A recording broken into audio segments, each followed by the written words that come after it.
ನಕಲಿ ಇಂಜೆಕ್ಷನ್ ಕೊಟ್ಟು ರೋಗಿಗಳಿಗೆ ಮೋಸ ಮಾಡೋ ನಾನಾ ಕೇಂದ್ರಗಳಿಗೆ ಭೇಟಿ ಕೊಟ್ವಿ.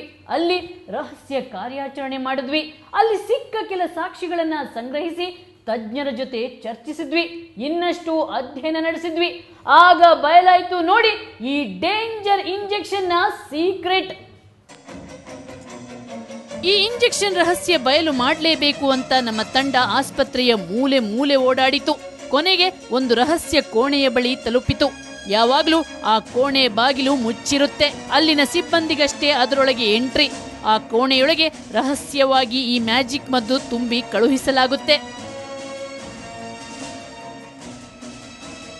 ಉಳಿದಂತೆ ಆಸ್ಪತ್ರೆ ಖಾಲಿ ಖಾಲಿ. ಆದರೂ ನಮ್ಮ ಹುಡುಕಾಟ ಮುಂದುವರಿಯಿತು. ಅದು ಹೇಗೋ ಮಾಡಿ ಕಷ್ಟಪಟ್ಟು ಅವರು ಕೊಡುತ್ತಿದ್ದ ಔಷಧಿಯ ಲೇಬಲ್ಗಳನ್ನು ಸಂಗ್ರಹಿಸಿದ್ವಿ.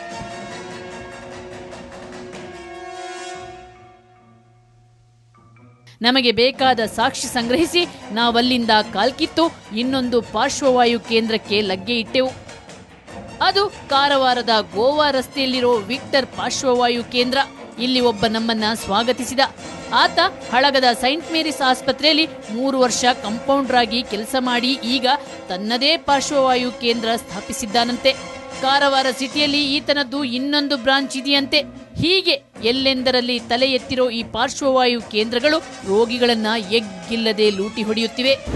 ಅಲ್ಲಿ ಅಡ್ಮಿಟ್ ಮಾಡು, 7 ಇಂಜೆಕ್ಷನ್ ಕೊಡ್ತೀವಿ. ಒಂದೇ ಇಂಜೆಕ್ಷನ್ ಅಲ್ಲಿ ಹೋಗಿದ ಮೇಲೆ 300 ರೂಪಾಯಿ ಆಗುತ್ತೆ ಒಂದು ಇಂಜೆಕ್ಷನ್, 200 ರೂಪಾಯಿ ಒಂದು ಇಂಜೆಕ್ಷನ್, ಒಂದು ಇಂಜೆಕ್ಷನ್ 700 ರೂಪಾಯಿ ಆಗುತ್ತೆ. ಇಲ್ಲಿ ಯಾವ್ದು ಬೇಕು ಅಂತ ಹೇಳ್ತೀವಿ. ಇಲ್ಲಿ ಯಾವ್ದು ಬೇಕು ಅಂತ ಹೇಳ್ತೀವಿ. ಇಂಜೆಕ್ಷನ್ ರಹಸ್ಯ ಬಯಲು. ನಮಗೆ ಸಿಕ್ಕ ಸಾಕ್ಷಿಯ ಮೂಲಕ ನಾವು ಇಂಜೆಕ್ಷನ್ ರಹಸ್ಯ ಬಯಲು ಮಾಡಲು ಹೆಸರಾಂತ ನರತಜ್ಞರ ಬಳಿ ತೆರಳಿದ್ವಿ. ಆಗ ಅವರು ಈ ಮ್ಯಾಜಿಕ್ ಇಂಜೆಕ್ಷನ್ ನ ರಹಸ್ಯ ಬಯಲು ಮಾಡಿದ್ರು. ಇದು ನ್ಯೂರೋಬಯಾನ್ ಫೋರ್ಟ್ ಅಂತಮ್ಮ. ಇದು ಬರೀ ಬಿ ಕಾಂಪ್ಲೆಕ್ಸ್ ಇಂಜೆಕ್ಷನ್ ಅಮ್ಮ. ಇದು ರೀನರ್ ಪ್ಲಸ್ ಅಂತ. ಇದನ್ನು ಒಂಥರ ಬಿ ಕಾಂಪ್ಲೆಕ್ಸ್ ಇಂಜೆಕ್ಷನ್, ಬಟ್ ನರಕ್ಕೆ ಸಂಬಂಧಪಟ್ಟ ಕೆಲವು ವೈಟಮಿನ್, ನ್ಯೂರೋಟ್ರೋಪಿಕ್ ವೈಟಮಿನ್ಸ್ ಅಂತ ಇರುತ್ತದೆ ಅಷ್ಟೇ. ಅದು ನ್ಯೂರೋಬಯಾನ್ ಫೋರ್ಟ್ ಏನದು ಸೇಮ್ ವೈಟಮಿನ್ಸ್, ಮಲ್ಟಿವೈಟಮಿನ್ಸ್ ಅಷ್ಟೇ, ಯೂಸ್ ಇಲ್ಲ. ಡೆಕ್ಸ್ಟ್ರೋಸ್ ಕಾಮನ್ ಗ್ಲೂಕೋಸ್ ಬೇರೆ ಬೇರೆ ಕಾರಣ ಕೊಡ್ತೀವಿ. ಒಂದೊಂದ್ಸಲ ಇಂಜೆಕ್ಷನ್ ಡೆಕ್ಸ್ಟ್ರೋಸ್ ಹಾಕಿ ಕೊಡಬೇಕಾಗತ್ತೆ. ಬಾಕಿ ಎಲ್ಲ ಮಲ್ಟಿ ವೈಟಮಿನ್ ಇಂಜೆಕ್ಷನ್ ಅಷ್ಟೇ. ಅದು ಬೋರಿ ಸೈಕಲಾಜಿಕಲ್. ಕೆಲವೆಲ್ಲ ವೈಟಮಿನ್ ಡಿಫಿಷಿಯನ್ಸಿ ಇಲ್ಲದೆ ಹೆಲ್ಪ್ ಆಗುತ್ತೆ ಹೊರತು ಲಕ್ಕೋಕ್ಕಂತೂ ಡೈರೆಕ್ಟಾಗಿ ಇದು ಒಂದೇ ಕೊಟ್ಟು ಚೆನ್ನಾಗಿ ಹಾಕ್ಬಿಡ್ತಾರೆ, ಒಂದು ಇಂಜೆಕ್ಷನ್ ಚೆನ್ನಾಗಿ ಹಾಕ್ತಾರಂತ ಸಾಧ್ಯತೆನೇ ಇಲ್ಲ. ಈ ಇಂಜೆಕ್ಷನ್ಗೆ ಪಾರ್ಶ್ವವಾಯು ಗುಣಪಡಿಸೋ ಶಕ್ತಿ ಇದೆಯಾ ಅಂತ ಅವ್ರ ಹತ್ರ ಕೇಳಿದಾಗ ವೈದ್ಯರು ಹೇಳಿದ್ದೇನು ಗೊತ್ತಾ? ಪ್ಯಾರಲಿಸಿಸ್ ಬಂದಿರೋರಿಗೆ, ಅವ್ರಿಗೆ ಊನ ಆಗಿರ್ತಕ್ಕಂಥವ್ರು ಬಂದಾಗ ಒಂದು ಇಂಜೆಕ್ಷನ್ನು ಕೈಗೆ ಯಾವುದೋ ಕೊಟ್ಬಿಟ್ಟು ಮಾತ್ರಕ್ಕೆ ಅವರು ಚೆನ್ನಾಗಾಗ್ಬಿಡ್ತಾರೆ ಅನ್ನೋದೆಲ್ಲ ಸುಳ್ಳು. ಮತ್ತು ಇದು ನನಗೇನೋ ಮೋಸ ಅನಿಸುತ್ತೆ. ಈ ಮೋಸದ ಬಲೆಗೆ ಜನಗಳು ಬಿದ್ದು ದುಡ್ಡು ಹಾಳು ಮಾಡ್ಕೊಳ್ಳೋದು ಬೇಕಿಲ್ಲ. ಈ ಇಂಜೆಕ್ಷನ್ ಒಳಗಿರೋ ಪೇನ್ ಕಿಲ್ಲರ್ ನೋವನ್ನ ಕಡಿಮೆ ಮಾಡುತ್ತೆ. ಇನ್ನು B12 ದೇಹಕ್ಕೆ ತಾತ್ಕಾಲಿಕ ಶಕ್ತಿ ಕೊಡುತ್ತೆ. ಆದ್ರೆ ಇದನ್ನ ಕೊಡುವಾಗ್ಲೂ ರೋಗಿಯ ಕಂಡೀಷನ್ ನೋಡ್ಕೊಳ್ಬೇಕು. ಇಲ್ಲದಿದ್ರೆ ಕೆಲವೊಂದು ಸೈಡ್ ಇಫೆಕ್ಟ್ ಆಗುವ ಸಾಧ್ಯತೆಯೂ ಇದೆಯಂತೆ.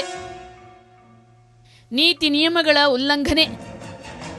ಈ ನಕಲಿ ಆರೋಗ್ಯ ಕೇಂದ್ರಗಳು ಆರೋಗ್ಯ ಇಲಾಖೆಯ ನೀತಿ ನಿಯಮಗಳನ್ನು ಉಲ್ಲಂಘಿಸಿ ಪಾರ್ಶ್ವವಾಯು ರೋಗಿಗಳಿಗೆ ಅಕ್ರಮವಾಗಿ ಚಿಕಿತ್ಸೆ ನೀಡುತ್ತಿವೆ. ರೋಗಿಗಳ ಜೀವದ ಜೊತೆ ಚೆಲ್ಲಾಟ ಆಡುತ್ತಿವೆ. ಇದೆಲ್ಲ ಜಿಲ್ಲಾ ಆರೋಗ್ಯಾಧಿಕಾರಿ ಗಮನಕ್ಕೆ ಬಂದಿಲ್ವಾ ಅಂತ ತಿಳಿದುಕೊಳ್ಳಲು ನಾವು ಅವರ ಬಳಿ ತೆರಳಿದ್ವಿ. ಆಗ ಅವರು ಕೊಟ್ಟ ಉತ್ತರ ಕೇಳಿ. ಇದು ಜಿಲ್ಲಾಡಳಿತಕ್ಕೂ ಗೊತ್ತಿದೆ, ಜಿಲ್ಲಾಡಳಿತದ ಗಮನಕ್ಕೂ ತಂದಿದ್ದೀವಿ ನಾವು. ರೋಗಿಗಳು ಬರೋದ್ರಿಂದ ಸೂಪರ್ ಸ್ಪೆಷಾಲಿಟಿ ಇರುವಂಥ ವ್ಯವಸ್ಥೆ ಇರುವಂಥ ಎಲ್ಲ ನೀವು ಮಾಡಬೇಕಾಗತ್ತೆ. ಇಲ್ಲ ಅಂದರೆ ನಿಮಗೆ ನಿಮ್ಮ ಬಗ್ಗೆ ಆ ಒಂದು ಏನು ರೋಗಿಗಳು ಬರ್ತಾರೆ ಅವ್ರಿಗೆ ಬರಬೇಡ ಅಂತ ನೀವರ ತಿಳಿಸ್ಬೇಕಾಗುತ್ತೆ. ಇಲ್ಲಂದರೆ ನಾವು ಕ್ರಮ ತಗೊಳ್ಬೇಕಾಗುತ್ತೆ ಅಂತೇಳಿ ನಾವು ಎಚ್ಚರಿಕೆಯನ್ನು ಕೊಟ್ಟಾಗಿದೆ, ಬರೆದು ಆಗಿದೆ ಅವರಿಗೆ. ಇವರಿಗೆ ಈ ಬಗ್ಗೆ ಗೊತ್ತಿದ್ರು ಈ ಕರಾಳ ದಂಧೆಗೆ ಬ್ರೇಕ್ ಹಾಕೋ ಪ್ರಯತ್ನ ಅವರು ಮಾಡುತ್ತಿಲ್ಲ. ಈ ದಂಧೆಕೋರರು ಅಮಾಯಕ ಅಸಹಾಯಕ ರೋಗಿಗಳನ್ನ ಮೋಸ ಮಾಡೋದನ್ನ ತಡೆಯದಿರೋದು ದುರಂತವೇ ಸರಿ. ಈಗಲಾದ್ರೂ ಆರೋಗ್ಯ ಸಚಿವರು ಈ ಮ್ಯಾಜಿಕ್ ಇಂಜೆಕ್ಷನ್ ಮೋಸದಾಟಕ್ಕೆ ಕಡಿವಾಣ ಹಾಕಲು ಅಧಿಕಾರಿಗಳಿಗೆ ಆದೇಶ ನೀಡ್ತಾರ ಅನ್ನೋದನ್ನ ಕಾದು ನೋಡಬೇಕು. ಈಗಲಾದ್ರೂ ಅರ್ಥ ಆಯ್ತಾ? ಪಾರ್ಶ್ವವಾಯುಗೆ ಶಾಶ್ವತ ಪರಿಹಾರ ಇಲ್ಲ. ಯಾರಾದ್ರೂ ಶಾಶ್ವತ ಪರಿಹಾರ ಕೊಡ್ತೀವಿ ಅಂದ್ರೆ ಅವರು ಪಕ್ಕಾ ನಿಮಗೆ ಮೋಸ ಮಾಡ್ತಿದ್ದಾರೆ. ನೀವು ಅಷ್ಟೇ ಆತುರಕ್ಕೆ ಬಿದ್ದು ಅಜ್ಞಾನದಿಂದ ಪ್ರಾಣ ಕಳ್ಕೋಬೇಡಿ. ಸರ್ಕಾರ ಈ ಬಗ್ಗೆ ಜನಜಾಗೃತಿ ಮೂಡಿಸಬೇಕು. ಜೊತೆಗೆ ಬಡ ಮತ್ತು ಮಧ್ಯಮ ಪಾರ್ಶ್ವವಾಯು ರೋಗಿಗಳಿಗೆ ಸುಸಜ್ಜಿತವಾದ ಆರೋಗ್ಯ ಕೇಂದ್ರ ಕಟ್ಟಬೇಕು.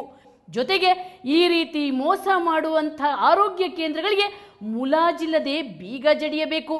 ಇದು ಇವತ್ತಿನ ಕವರ್ ಸ್ಟೋರಿ. ಮುಂದೊಂದು ಸ್ಫೋಟಕ ಸುದ್ದಿಯೊಂದಿಗೆ ಮತ್ತೆ ಶುಕ್ರವಾರ ಬರ್ತೀನಿ. ಅಲ್ಲಿವರೆಗೆ ನಿಮ್ಮ ಸುತ್ತಮುತ್ತಲೇನಾದರೂ ಅಕ್ರಮ, ಅನಾಚಾರ, ಭ್ರಷ್ಟಾಚಾರಗಳು ನಡೀತಿದ್ರೆ ನಮ್ಮ ಈ ವಿಳಾಸಕ್ಕೆ ಬರೀರಿ.